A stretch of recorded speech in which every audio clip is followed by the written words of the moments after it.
I've seen the results of the bombing of hospitals, of schools, of sewage treatment plants. It is appalling. And if you want to know what the people of Palestine, you say that you're speaking on behalf of the people of Palestine.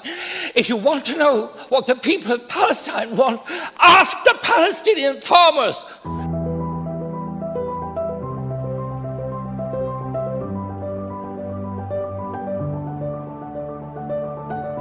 We've seen the most desperate and brutal violations of people's right to protest against injustice, against occupation, against the taking of the very ground from under people. Israel is an apartheid state. Any of us who have been there know that. Once you know that, it changes you.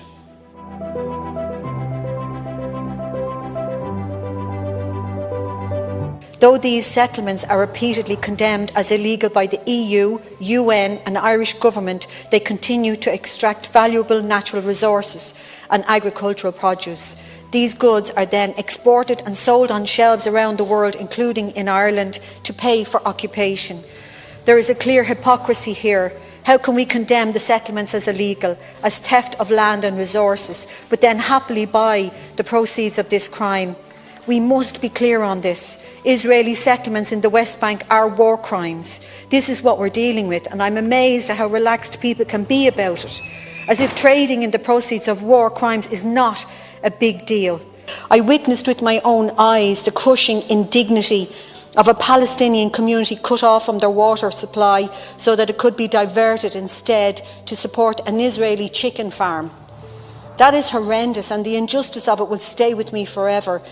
That commercial settlement built on stolen land beyond international recognised borders is a war crime, and I know I'm repeating myself today.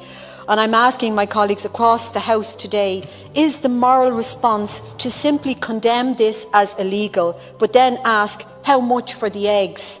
Is there not a deep hypocrisy in that position?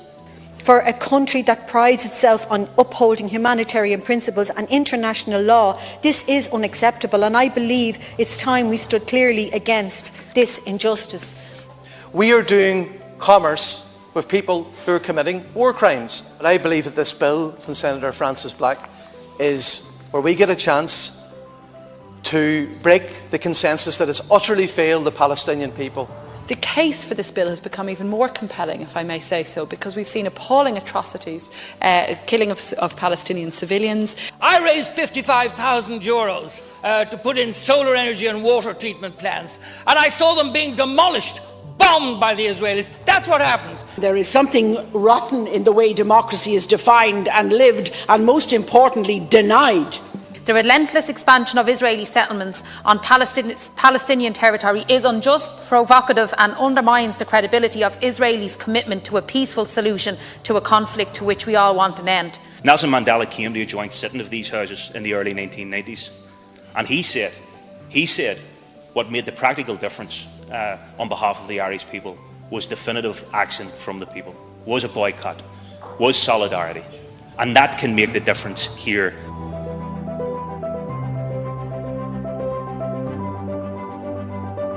The government of Benjamin Netanyahu has to get a message.